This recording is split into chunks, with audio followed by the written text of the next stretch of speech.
Good morning, everyone. Bom dia. I'm practicing Portuguese. I'm going next month, but I don't actually know how to do anything because the Duolingo just teaches you words. I can't make a sentence. But bom dia or dio means good morning or good afternoon, and welcome to Trust the Tape. My name is Jeff. I'm joined by former Cowboy scout, current member of 105.3 The Fan, who you can see Monday through Friday with Vach Lombardi every night. Are you guys doing 7 nights a week or 5? 5. 5 nights a week. You get the Love the Star podcast. You got them on the Fan. You got them all over the place. It's the great Bryan Broaddus. Hey, Bri. How you do, Bri? Doing well, Jeffrey. Thank you. Hey, Bri. Hey, Bri.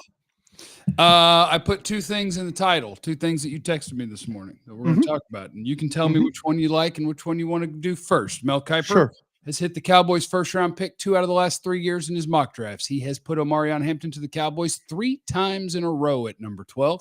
Todd McShay, who is a YouTuber like us, I think, now, or maybe The Ringer, stuff like that. Anyway, Matthew Golden for Todd McShay. And so I tell you, I ask you, which one would you like to start with, Mel or Todd? Good names, Mel and Todd. Mel and Todd. And one time, Mel and Todd were together. Let's go with the golden one first. Okay. Let's go with the golden one first. Shout out to Trevor in the chat who says I'm having an 8.5 out of 10 hair day. I'm growing it until I am Tombstone, Kurt Russell, Wyatt Earp. I'm growing it until I have the full Wyatt Earp. And so in the meantime, I don't know what to do with it. So I just have this stuff and I go, and I just push it and see what happens. All right. I forgot which one you said because I got distracted by the hair comment. Which one do you want to do first? Golden, please. Okay. So Cowboys, when they get to 12, if no receiver has been taken, Matthew Golden or Tetairoa McMillen, are those the 2 options? Or do you think that Ibuka and or Burden could be in consideration? I think they've, the fact that they've brought all 4 of them in, I think tells you that they're absolutely hunting them. The question I have for you, Jeff, is are they going to look at Golden over McMillen due to separation and speed? Are they going to look at him as something that they don't currently have in their arsenal of wide receivers? Seems like they have guys they've got some size, but don't have a bunch of separation to them. And by adding McMillen, and I believe that McMillen is one of the best receivers in the country, depending on where you have Hunter. But I would lean towards McMillen. But there's a side of me, and folks are going to hate me for saying this. They're going to try and sell us on Mingo. They're going to try and sell us on the big body. And I know, Doug, you give me a look, but they don't have a receiver like Golden. Think of it that way. They don't have somebody that has legitimate separation, speed, and all that. And if you're getting McMillen, are you getting somebody very similar? Or are you kind of just building on something you currently have? With Golden, you get 50-50 catches, you get downfield plays, there's things that he does. He puts a lot of stress on a defense, and you could watch his tape.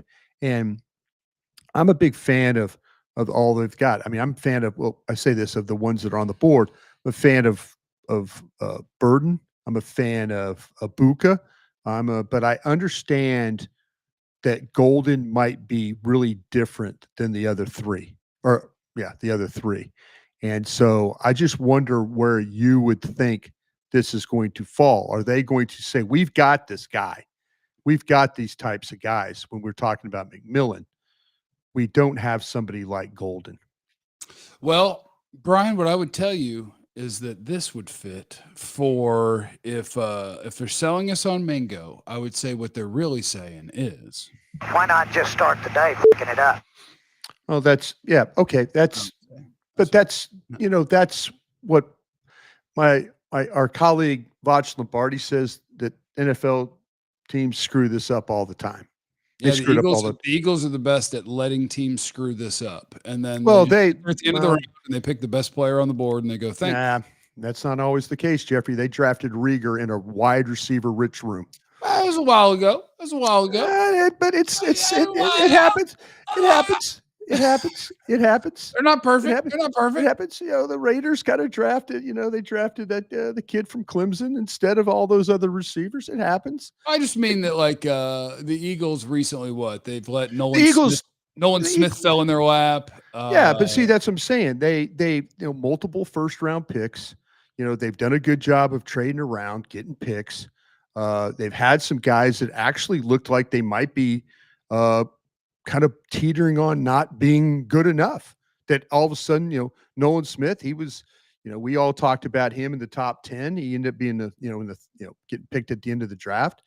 There was questions about him. There were questions about these defensive tackles. They've kind of got these guys playing where they really helped themselves. So they fixed the damn secondary with those two guys they drafted. That's where they really helped themselves. But see, teams do F this thing up. So Dallas, they've effed up, you could say they've effed up the last 2 first round picks. Yeah, you sure can. And that hurts. That hurts you. So we were talking about this yesterday. Like, I think that's the difference between, like, the trajectory of San Francisco and Philadelphia. They were together as, like, the teams up at the top. Sure. And one of them continued to draft well, and one's drafted like butt. And now one of them, it's time to rebuild. And one of them, it's time to keep winning the difference. Super Bowls. The difference between your team and the Eagles is their guy wakes up every day trying to figure out how to make his team better. He doesn't fear for his job, but in actuality, he does have to do a good job. He does. These guys here, there's no fear of that, And he knows if it's a hot dog or a bun. That's how he knows if it's a hot dog. But I'm just saying that today, I wonder, they're going to, when we have the opportunity to visit with them, say next week before the pre-draft, John Machota, somebody's going to ask a question. Todd Archer, somebody's going to ask a question about wide receiver, and they're going to mention Mingo, and they're going to mention Clarence Hill. I'll tell you that right now. Clarence does a fine job. It's always does a fine job. So but that's where I think I think there's a real possibility that we could see Golden over McMillen for some of the reasons that I gave. Is it the right reason? We'll see. But right now, maybe that's what they believe. And I guess I wonder. Wonder. Del Shannon was a badass in his day. I wonder, would it be that they really feel that way, or would it be because I don't know, a lot of the things where they will go into a season and try to sell us on things, we know better. And if we know better, I feel like they know better, and it's just being optimistic and not wanting to admit mistakes, maybe. Like when it comes to, because to your point, it's not just Mingo, but true to Cowboy fashion, they have been hunting a certain wide receiver type. They've also been doing it kind of on the cheap, right? Jalen Brooks, Ryan Flournoy, Jonathan Mingo. They've tried to find that sort of receiver, but they've tried with little resources or with somebody else is trying to get rid of. And if they do try to sell me on that, man, I would rather you sell me on you think that Golden's a better player than McMillen. Oh, there you go. Yeah. Because I would be like, look, you can tell me that you do not have a Tetairoa McMillen type. You absolutely don't. Yeah. You could try to convince yourself you do. Sure. You do not. Yeah. So if you think he's better, you gotta pick him. Yeah. And it's gonna be a real interesting draft because whoever they pick at 12, I'm gonna nitpick the hell out of it, but I'm gonna be happy to have that player. Like, I don't think they're gonna make a pick that I'm gonna be like, that doesn't help you. They're gonna make a pick and I'm gonna nitpick it. Like, is that the right position or is that the right guy? But Golden wouldn't hurt my heart. McMillan wouldn't hurt my heart. Yeah, I think that to your point, they've gone a different route of trying to get somebody to be with CeeDee Lamb. They've gone a different route. They got very fortunate. You and I were working the draft together that night that CeeDee Lamb fell in their lap. And that's again, because Philadelphia decided to pick the TCU wide receiver. Idiots. They don't know how to draft. I'll take a shot at them when I can. Wait, But, no, Rager went after CD. Yeah. Rager gave Justin Jefferson to the Vikings. There you go. Yeah. They picked Rager over Jefferson. Yeah. So to me, this is kind of by committing to, I mean, I'm going to say this, by committing to 30 visit, resources, they've brought in the top wide receivers, with the exception of where you have Hunter, but they've brought in the top wide receivers. And that's the only position that's true at. I think that you would applaud them at 12. Maybe you wouldn't nitpick them at 12 if they picked a receiver. Maybe other positions you would. I'm making that prediction. You're probably right. I mean, it's a premium position. I think you'll be taking the first one off the board. It's not a strong year to take the first one off the board, but no, I think receiver would be nice and comfortable for me. I think I'd be like, yeah, it makes a lot of sense. You needed it. Let's dance. And I hope this works out. Bahama Boys wants you to know good morning and that you are the GOAT. Bye. Appreciate that. Very nice of you to say. Marcus is in the super chat. If all your receivers are at 12, are you taking T-Mac or trading down to say 18 and hope to get one of the others? You're asking the wrong guy with me. You know me. I want to trade down every time. But I want to trade down every time. If you wanted to take the best receiver, who would you take? McMillen. Yeah, there you go. So you're not trading down. Did I say that with a lot of confidence? Nope. See, that's why I'm okay with trading down, because I'm not saying it with confidence. McMillen is my top receiver. It won't change. How confident am I that he's going to end up being the best receiver in this class? He could be a miss. He could be. Ibuka can't be a miss. Burton could be. Golden, I think he is, behind Ibuka, the second least likely to miss. I trust his tape. I trust McMillan's too. You just know me. I'm scared of the big receiver, but I think he's number one. See the confidence in me? He's number one. That's my guy. Yeah. Tetairoa McMillen. Jeff, big Tetairoa McMillen guy. He's my guy. Well, then you would then again you wouldn't trade back if McMillan's on the board because you feel that way. You've acknowledged. I would trade back in a heartbeat, because the way of my inflection of saying that McMillan's my top receiver. He is. And if we are picking one, he's the one I'm picking. But if you told me I could have another pick and pick the next one, I would rather have that. I would rather have Ibuka in the 20s with another day 2 pick than Tetairoa McMillen at 12. But he is my top receiver. So that's pair me a player. Okay, you get Ibuka, you say you trade to Denver at 20. Okay. And you pick up, so you're going 8 spots. I don't have my chart in front of me here, but say they give you get in your theory 4. It's a 2, but maybe it's a 3. Yeah. It's not going to be a 2, but okay. So we're going to settle for a 3. Yeah, likely so. So what that changes is, instead of having Tetairoa McMillen, take Denver's pick, and I could probably quickly look this up without losing us here, but it'll be like 76. It'll be somewhere around 85. Sure. Pick another player then. Okay. So you're going to get Ibuka. Who are you taking at 44 then? I've got a receiver at 44. No. You took Ibuka at 20. Yeah. I got my receiver. At 44, I'm going to take Tyleik Williams, Ohio State nose tackle. Okay. You got your own pick. Now take another guy in the 3rd round. In the 3rd round?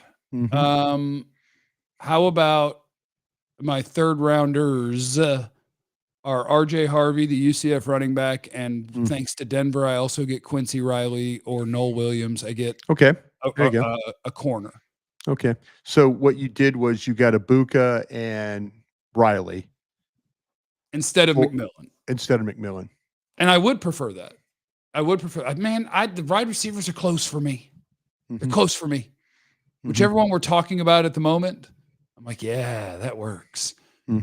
They're close. But McMillan's my number one. So if they stick and pick, he's the one that I would pick. Do you worry about San Francisco ahead of you at 11 taking your best receiver off the board? No, it just takes pressure off me, Bryan. I just say thank you. You made that decision for me. I'll take the other one, and we'll see what happens. Okay, then you would take Golden. Would you still entertain a trade down then? Yeah. I honestly, my ideal wide receiver scenario for me is being able to trade down, letting other teams sort it out for me, and I'll take the fourth one. I have a 4 wide receiver group. And if I can add a pick and the pressure's now on you to be right, it's the most cowardly thought I've ever had doing draft stuff. But this wide receiver group, I think, is close. They're very different. And predicting their future is challenging. So if I could get a pick and let somebody sort it out for me, go ahead. I see on the chat there that Sports 78 says San Francisco needs offense and defensive linemen. I think you should look at their wide receiver room as well. Here, the secret about San Francisco is they've had a Cowboy thing happen. They haven't. They absolutely. And what you need to worry about is San Francisco getting out of the pick. And see, this is where, and I've said this on a couple of different platforms, and I do believe this with all my heart, because of programs like Trust the Tape, Love the Star, the Draft Show, all the work that we do on our various platforms. Teams watch what we say about this football team. They have an idea when we talk about 30 visits. We talk about sources that we talk to. You could gain a lot watching our podcast. I'm not saying that to be a bragging thing. I'm saying that is that teams have a better understanding. There's teams that will now understand that, like, Dallas really likes these guys. Dallas is bringing in these guys. You have to worry about teams trading ahead of you now, just because of that coverage. You know, if you're doing your due diligence for a team, if you're one of these pro personnel guys like I used to be, trust me, I'm watching podcasts, I'm listening, I'm reading, I'm doing all that stuff. Oh, you were calling into the overnight show to tell them who you were going to pick in Philadelphia. I did that 3 a.m. Gary Cobb. I told him we were taking Trey Thomas. He didn't believe me. Would you have done that in today's world with Twitter and all that if the whole world was going to know immediately? Nah. Back then, you felt safe calling into the local radio show and just 3 a.m. Hey, we're taking Trey Thomas. 3 a.m. I did it. 3 a.m. Yeah, it's fun. You're a psycho. I loved it. I thought it was so much fun to do stuff like that. But yeah, anyway, I just wonder. I just wonder that are they going to see an opportunity to add somebody different than they currently have with Golden, and that's why I think he's a real possibility there. I just hope that I don't need them to sell it to me that way. I would just I would want them to take the podium and say, we took the best receiver in this class. Yeah, we love this guy. You don't have to sell me on Mingo. Sell me on the guy you're picking. That's what I would say to Jerry if he's listening, which somebody's going to give him a little sheet that says what we said today. Aaron's in Super Chat, womp womp. After Shoddy talked about Tolbert, I went back and watched his highlights. Do you remember the pick into double coverage where the ball went over Tolbert? Do you think Tet or Golden would catch that?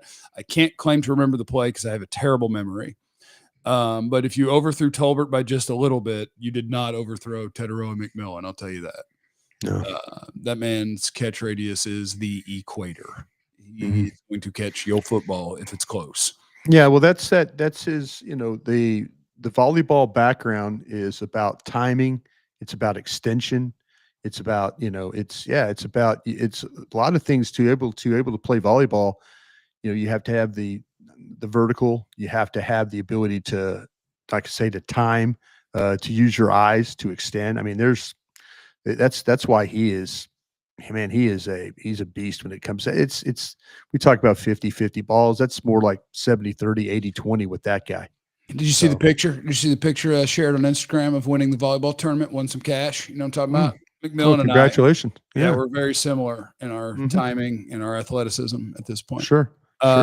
Night 405 is trading down, admitting rebuilding.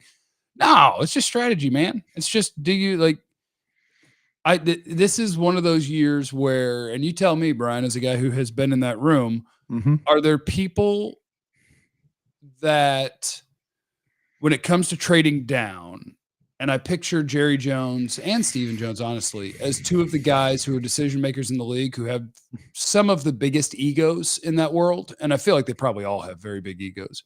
Mm-hmm.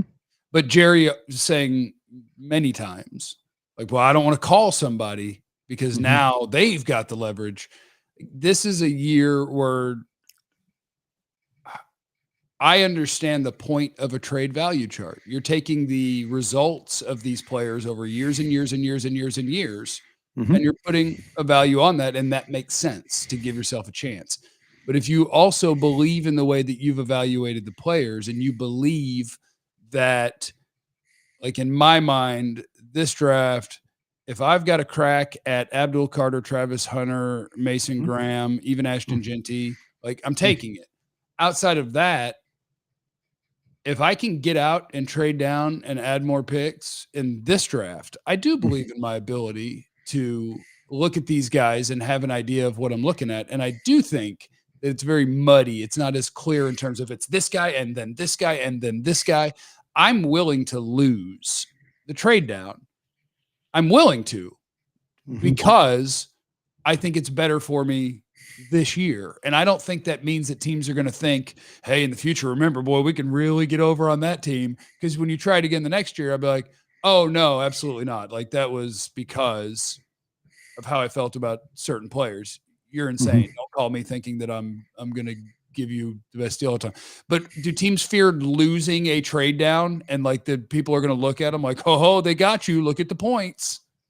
Well, Dallas has kind of lived both on that. I think you can make a trade with Dallas if you overpay. Detroit did that last year to get the corner from Alabama. They did it. They overpaid. They gave up the third round pick, which was the big overpay. You could get Jerry and Steven to trade with you if you really overpay. Don't even make it close. Just overpay it and move on with your day. And like you said, Detroit wasn't concerned about the overpay. Detroit just wanted the player. Right.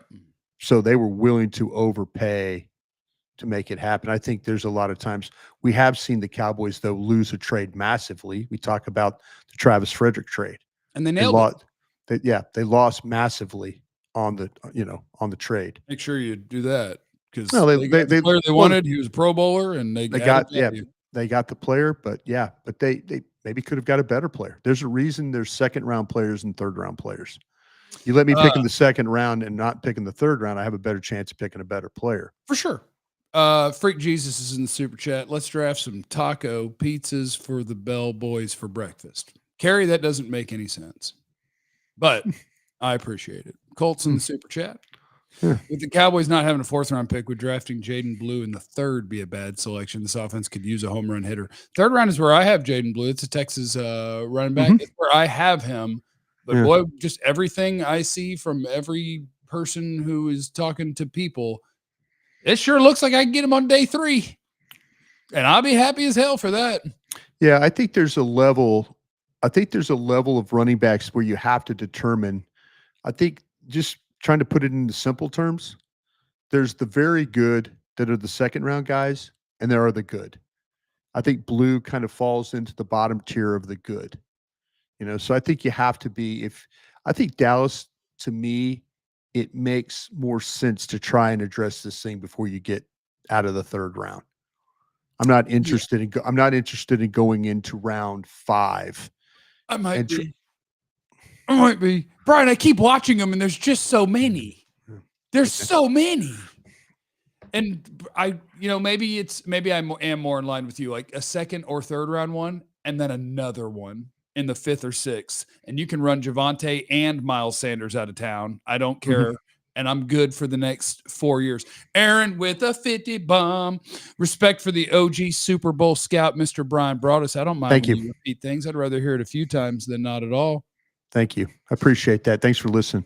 Because as I keep watching, you know who let's see, it was like 2 days ago, I was watching more running backs. Like Georgia's ETN, not bad. Like, I think he can be a part of a backfield combination. The guy who I sneakily like, crap, I didn't put his name on here yet. The Syracuse dude. Yeah. LaQuint Allen. Yeah. 60 some odd catches, and I like the way he runs the ball, and like there's dudes everywhere. They're everywhere. Yeah. Don't pick Omar. Here's a segue for you. Don't pick Omarion Hampton at 12. Okay. Now let's switch to that then, because that was another thing I wanted to ask you. If you're in a situation where Dallas is looking at this as they're committed to taking a running back, but they don't want to take a chance. They know they're going to lose Ginty, but they don't want to take a chance. Hampton is their next best one on their board. They don't want to take that chance. So they turn around and give me the combination. They're going to, if they go, give me the combination. If they do take Hampton at 12, now where do you go at 44? Can you pick me a receiver that you're really not sure about? My receiver would probably be Jaden Higgins from Iowa State. If not, it would probably be Iomanor from Stanford. Yeah. You're going to hit me with what, Royals or Besh? Yeah, probably so. But I've got the other two in the mix with you. Yeah. And that might work. Like, my thing about it is I'm not a big fan of Higgins. I just don't think he runs well enough for me. That's all I'm saying. 4.4, baby. Faster than Tetairoa McMillen all day. Wasn't afraid to run at the combine either. Picked him up and put him down. Doesn't feel like he plays that fast, does he? I mean, Golden doesn't feel like he plays at a 4.29, but I like him. Oh man, bro. What? Bro, you think he plays like a 4.29? Yeah, bro. You could see him. You could see him go back and watch the Arizona State game when they tried to bracket him, and that cornerback was terrified as he widened and came back inside, and the next thing you know, that cornerback was just dead. Oh, I mean, he's smooth. He knew it. He's smooth with it. I think like Golden is a I can't take the number from him. It's on a piece of paper, 4.29. Golden's a 4.4 guy. He's a 4.4 guy. Bond plays a little faster than he does. I think Kyle Williams, the dude at Washington State, probably plays a little faster than he does. I love Golden. Golden ain't 4.29. Come on now. That man ain't 4.29. And that's okay. And that's okay. I'll disagree with you on that. Is this this is what you feel about Jaden Higgins? Anybody giving off Laquan Treadwell vibes? Big bust potential? I don't think you've kind of lumped all those guys into big bust contention with the way you've talked about them today. Yeah, you have. Yeah. No, I don't really think, have. You really have. I don't think it's a strong top. I don't think you've given anybody any hope that they're going to pick the right wide receiver. They're not going to pick the wide receiver at they're 12. No, that guy ran 4.8, but he plays much faster than 4.8, right? Wait, who ran 4.8? Restrepo. Yeah. I'll take Restrepo on day 3. I'll take him on day 3. I know this thing's called Trust the Tape. The tape had him on day 2. Not anymore. We're going to go day 3. I can't. Like 4.85, small and 4. I can't. I'll tell you what. There was a time. I can't. And I don't mean to sound terrible here. There was a time I really relied on you for wide receivers. I don't feel that way right now. I mean, Restrepo's got a bad agent. If he hadn't run, then I could pick him on day 2. He shouldn't have run. Like, it's okay. Like, if he had run a 4.64, I'd be like, that's cool. That's not the way that he wins anyway. But 4.85 is so slow at his size that it's just, to me, it's just an odds thing, right? You factor in. Yeah, that kid in the second round, didn't you? I did. Yeah. I sure the hell did. I loved him. Yeah. But how much can you love a guy you're gonna punish him that much? Well, you're gonna punish him for that? You're betting on him being one of one ever to be a 5'10", 4.85 guy and succeed in the NFL.